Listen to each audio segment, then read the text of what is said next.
not just a war. It's not just a power grab.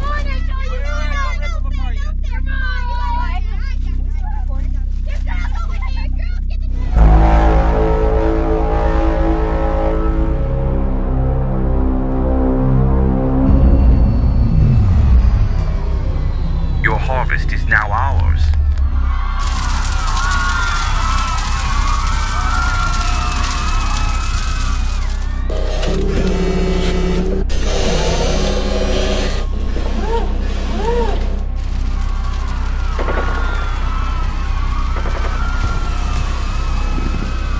You're not gonna leave us, are you?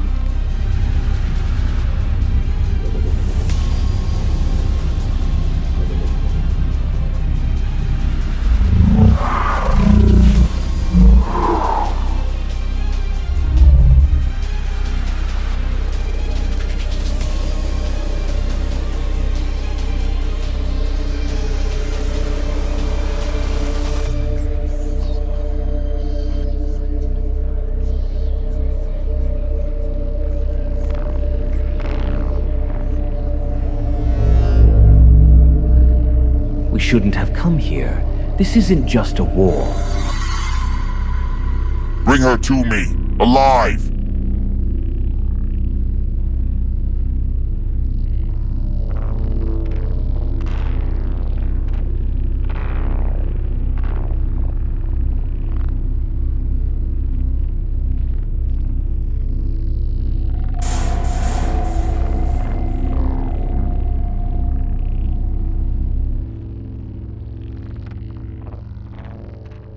The kingdom of Mother World had once stretched across the vastness of space, a shining beacon of imperial power, its rule extending over countless planets. The kings who sat on its great throne commanded armies larger than entire civilizations and wielded authority without question. Under their rule, order was maintained, not through diplomacy, but through conquest and fear. The mere sight of the royal insignia on a ship was enough to make whole worlds kneel. But power is never eternal. When the last king was assassinated, the empire fractured almost overnight. With the royal bloodline severed, the vast dominion that had once seemed unshakable crumbled into chaos.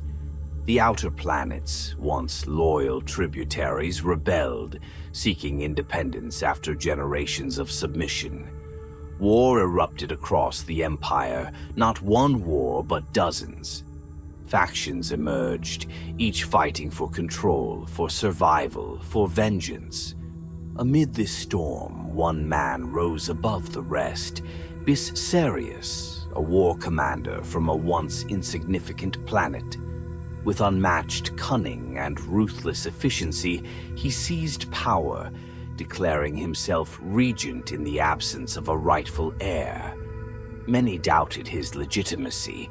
Without a direct connection to the royal family, he had no rightful claim to the throne. Yet, through military dominance, he crushed opposition and established himself as ruler. But Sirius could not command total control. The kingdom was broken, its edges fraying beyond his reach. Across countless worlds, lesser lords and warlords took advantage of the vacuum, carving out their own fiefdoms. Where once a single empire stood, now only scattered territories remained, locked in a silent war, each vying for dominance. And far from the reach of Mother World, on the small, unremarkable moon, Velt, a woman who had once fought in these wars, now sought only peace.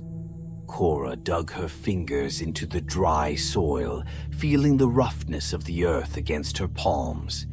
She worked in silence, her movements steady, deliberate. The sun hung low in the sky, casting long shadows over the village fields, the golden hue of the crops swaying lightly in the evening breeze. It should have been a peaceful sight, and for most of the villagers it was. For Cora, it was simply a distraction. She had been a soldier once, a general even. She had led armies, taken lives, stood on battlefields soaked in blood. Now she tilled the earth, harvesting grain, trying to forget the weight of her past. But the past never really left. It lived beneath her skin, in the quiet moments when her mind wandered, in the nights when sleep refused to come. She was not alone in the fields. A few paces away, Gunnar, another farmer, stole glances at her between his own work. He had always admired her, from a distance, of course. Cora was different from the others. There was something about the way she moved, the way she carried herself, like someone who had seen too much, survived too much.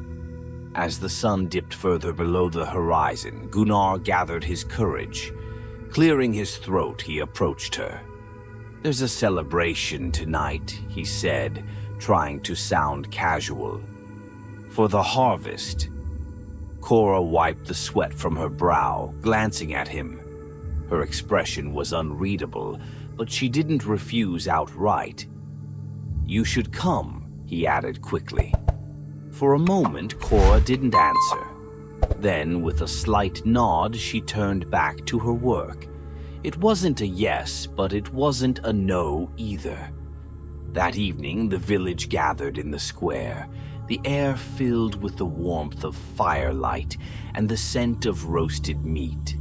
The harvest celebration was a tradition that had lasted generations, a brief moment of joy in an otherwise harsh existence. Children ran between tables, laughter echoing in the cool night air. Music played, and the villagers drank, sang, and forgot their troubles, if only for a little while. But Cora never truly forgot. She sat near the edge of the gathering, watching from a distance. She didn't belong here. She never had. The joy, the laughter, it felt distant, like something from another life. As the night carried on, she quietly stood and slipped away, moving towards her small home at the edge of the village. Leaving so soon? The voice stopped her just before she could disappear into the shadows. She turned to see Hagen, an old acquaintance, leaning against the side of a building, arms crossed. His eyes studied her, a knowing look in them. "I don't see why you keep yourself apart from the others," he said, tilting his head toward the festivities. Cora exhaled slowly. "I have more than I deserve. I can't take more." Hagen frowned. "That's nonsense. Happiness isn't something you steal. It's something you make." She shook her head. "That's not how I was taught." There was something in her voice, a weight, an old pain. Hagen understood enough to know not to push further. He sighed, stepping aside as Cora walked past him into the night. She didn't hate the village. She didn't hate the people. If anything, she envied them. They lived simple lives, untouched by the horrors of war. They loved freely, without fear. Cora had been taught that love was a weakness, that it made people vulnerable, and in war, vulnerability meant death. But war was far away now, wasn't it? As she lay on her bed that night, staring at the wooden beams above her, she wondered if she would ever believe that. And outside, beyond the peaceful skies of Veld, war was coming once again. The morning air was crisp, carrying the scent of damp soil and ripening crops. The fields of veldt stretched into the distance, golden in the sunlight, swaying gently under the breeze. Cora worked in silence, her hands moving methodically as she pulled stalks of grain from the earth. Nearby, Sam, a young girl from the village, mirrored her movements, her small hands struggling to keep up. Cora glanced at the child, watching as she wiped dirt from her face, smearing more across her cheek in the process. Sam caught Cora staring and frowned. "What?" she asked. Cora shook her head. "Nothing. Just keep going." Sam huffed, clearly dissatisfied with the answer, but she obeyed, turning back to her work. Cora continued as well, allowing herself, for just a moment, to enjoy the peaceful rhythm of the task. Then the sky darkened. It happened suddenly. A shadow stretched across the fields, and an ominous hum vibrated through the air. The crops rustled, not from the wind, but from something far more unnatural. Cora's head snapped up. A massive ship loomed above them, blotting out the sun. Its dark metallic hull gleamed in the light, its sheer size making it look like a second sky. Smaller crafts detached from its underbelly, descending like falling stars, leaving thick trails of exhaust in their wake. For a moment, everything was silent. Then Cora ran. She didn't hesitate. She grabbed Sam's wrist and pulled her, her legs moving before she could think. The village bell, the emergency bell. She had to sound it before. A sonic boom shook the ground. Cora stumbled, nearly falling as a powerful gust of air slammed into her back. The ship had landed. She could hear the distinct hissing of hydraulics, the low mechanical whine as its massive doors began to open. She pushed herself harder, dragging Sam with her. Villagers had already gathered in the square, staring up at the sky in stunned silence.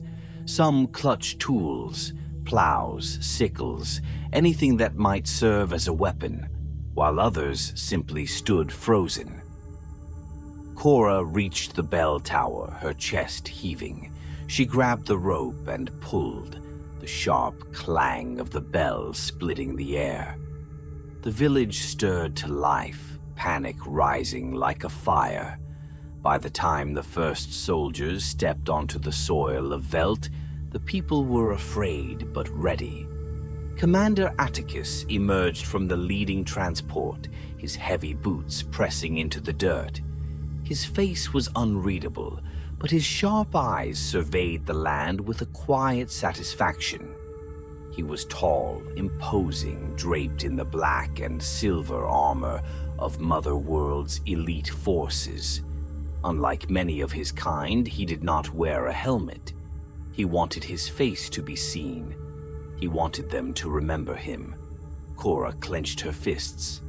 Behind Atticus, dozens of soldiers filed out, their rifles slung over their backs, their movements precise and practiced. Their presence alone was a threat, a promise. Then Atticus spoke. His voice was calm, almost pleasant. "This is a beautiful place." No one responded. Atticus sighed, stepping forward. His hands were folded behind his back, the air of a man accustomed to control.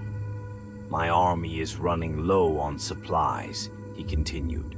"Your harvest will help replenish our stores." Sindri, the village leader, stepped forward. His expression was careful, his voice measured. "Our land is rocky," he explained. "What we grow is barely enough for our own people." Atticus smiled. It was not a kind smile. "That's not how it appears from above," he said. "Your fields are vast, fertile." Sindri stood firm. "The soil may seem rich, but the yield is small. We have just enough to survive. We cannot—" "I will pay you," Atticus interrupted. 3 times the market value.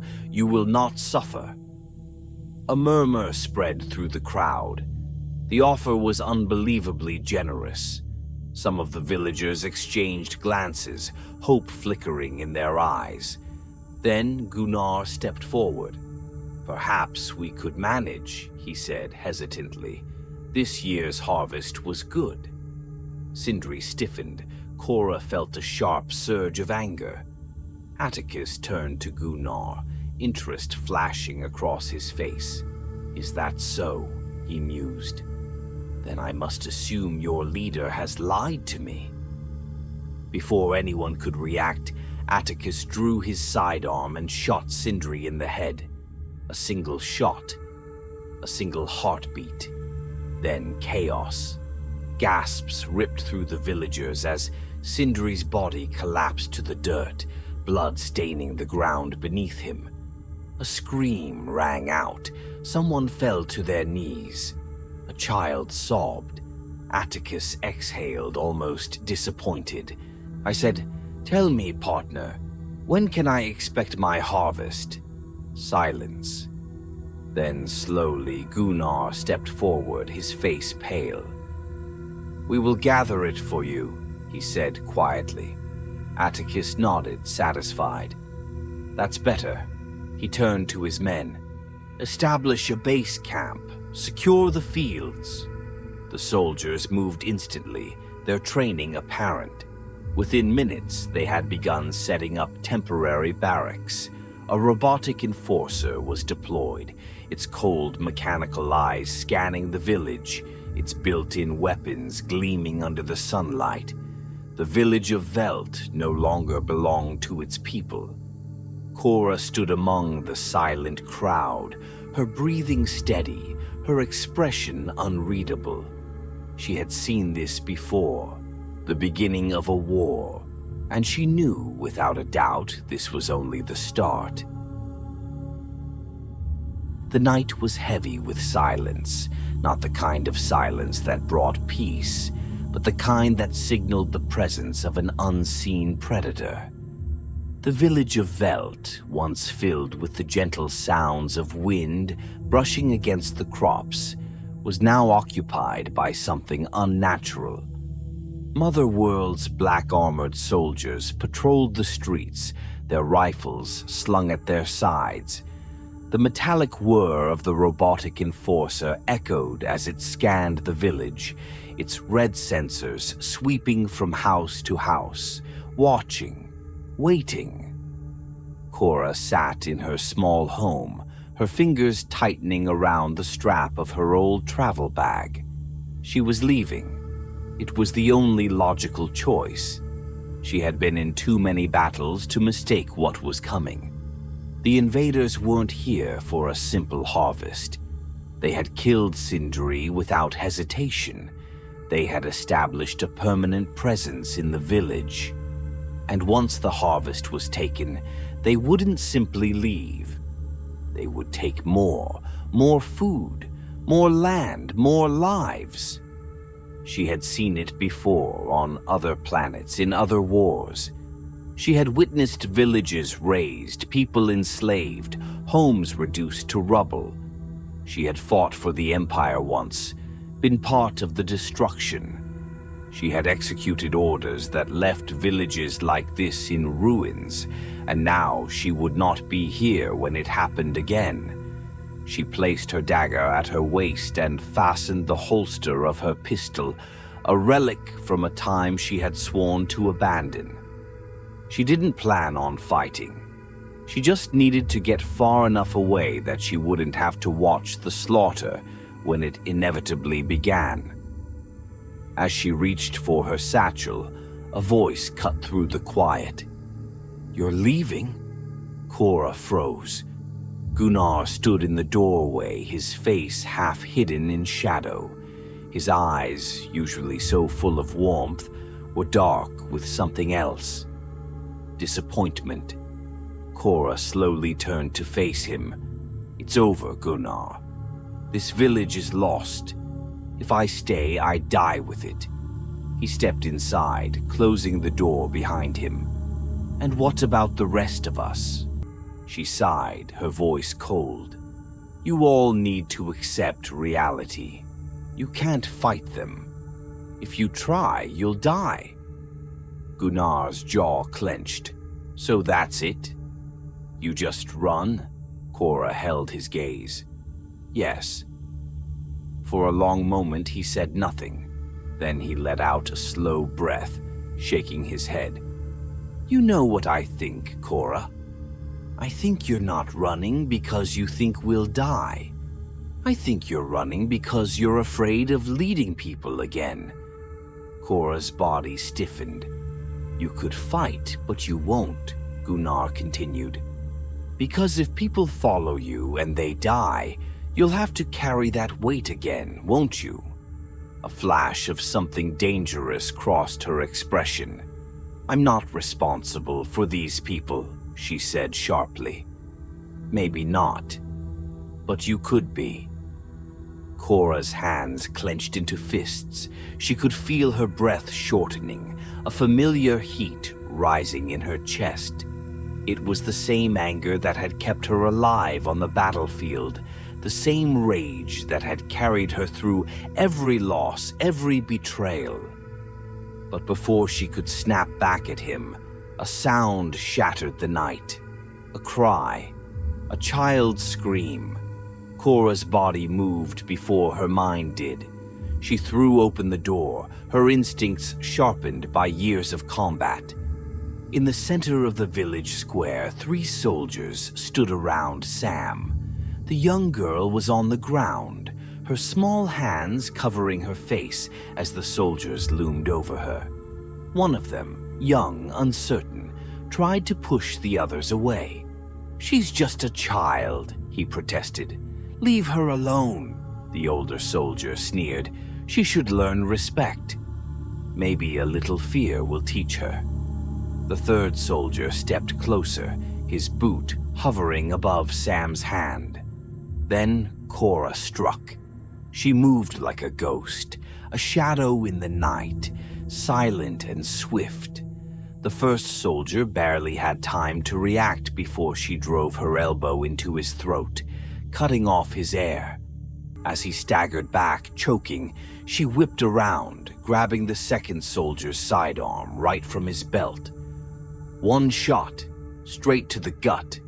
The third soldier spun, reaching for his weapon. Too late. Cora was already there. Her knees smashed into his ribs, the force knocking him off balance. He crashed to the ground with a groan. The only one left was the young recruit, the one who had tried to stop them. He stared at Cora, wide-eyed, frozen in place. She turned her gun on him. His lips parted, his hands raised in surrender. He wasn't like the others. She could see that. She hesitated. Then from the darkness, the robotic enforcer emerged. It loomed over the scene, its cold, mechanical sensors scanning the fallen soldiers. It turned to Cora, its weapons primed. And then Sam moved. She stepped forward, hesitating only for a second before gently placing a crown of flowers on the robot's metallic head. For a moment, nothing happened. Then the robot lowered its weapon. Cora's eyes narrowed. The machine had hesitated. It had chosen not to act. That was impossible. It was just a programmed soldier, an enforcer of Mother World's rule. And yet, it had stopped. The spell was broken as the injured soldier groaned on the ground. Cora knew what had to happen next. She turned to the gathered villagers, her voice sharp and commanding. "We fight," the crowd murmured, uncertain, still afraid. Cora's voice hardened. "You think giving them what they want will save you? That it will be enough? They will take everything. They will take your homes, your families, your lives. The only way to stop them is to resist." She could see the doubt, the fear, but also a spark, a flicker of defiance in their eyes. She turned to Gunnar. "You wanted me to lead?" She holstered her weapon. Then listen carefully. We find allies. We find warriors. We don't just fight. We win. The village was no longer just a place to farm. It was no longer just home. It was a battlefield. And war had begun. The port was alive with noise, merchants haggling over shipments, traders shouting about their wares, the rhythmic clanking of cargo being moved onto transport ships. Kai led the group through the crowded streets, his steps quick and confident. Cora walked beside him, her eyes scanning the faces around them. Something felt wrong. She had spent years in war, learning to listen to instincts sharper than any blade, and right now, her instincts were screaming. "This doesn't feel right," she muttered under her breath. Gunnar, walking just behind her, glanced around uneasily. "We should move fast, get what we need, and leave." But they wouldn't get the chance. As they stepped into a secluded warehouse, a sudden metallic clang rang through the air, the sound of a heavy door slamming shut behind them. Cora spun around, reaching for her gun, but before she could draw it, dozens of armed soldiers stepped from the shadows, their rifles already raised. They were surrounded. And at the center of it all, Kai stood with a smirk, flipping a silver coin between his fingers.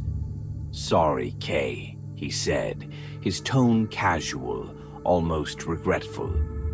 "I really liked you, but business is business." For a moment, no one moved. Cora felt something inside her go still. The weight of betrayal pressed down on her chest, but it wasn't shock. She had seen this before. People betray. People survive. People do what they must. It wasn't shock she felt. It was rage. Atticus stepped forward, his armor gleaming in the dim warehouse light, his expression one of cold amusement. "So nice to see you again, Cora," he said, his voice smooth as oil. "You've made quite a mess for me. But now you're finally where you belong." Cora held his gaze. She said nothing. Atticus turned his attention to Kai. "Well done. Your payment will be transferred soon." Kai grinned, tossing his coin into the air before catching it. "Pleasure doing business." He barely had time to enjoy the moment, because in the next second Gunnar moved. With a quick, sharp motion, he lunged, snatching a concealed blade from his belt and plunging it into Kai's side. Kai's eyes went wide as the blade sank deep, his mouth opening in a silent gasp. "You bastard," Gunnar hissed, shoving the knife deeper. Kai stumbled backward, his hand pressing to the wound as blood spilled over his fingers. He looked at Gunnar, then at Cora, as if he couldn't believe what had just happened. "Kay," he rasped. Cora just watched. Kai's legs gave out and he collapsed to the ground, his silver coin rolling away into the darkness. Then all hell broke loose. Cora moved first. She ripped a rifle from one of the stunned soldiers, swinging the butt of the weapon into his jaw before spinning and firing at the nearest target. Gunnar, fueled by fury, ripped the knife from Kai's body and turned it on the next man, fighting like a cornered wolf. Titus roared, slamming a guard into a steel crate. Nemesis moved like a shadow, her blade slicing through armor and flesh alike. Tuck fought with raw strength, using the butt of his rifle as a battering ram, breaking bone and metal alike. The fight was brutal. Atticus, caught off guard, stepped back, barking orders. "Take them down! Take them!" A grenade exploded, sending crates and bodies flying. But then, a scream. Cora turned just in time to see Darian fall.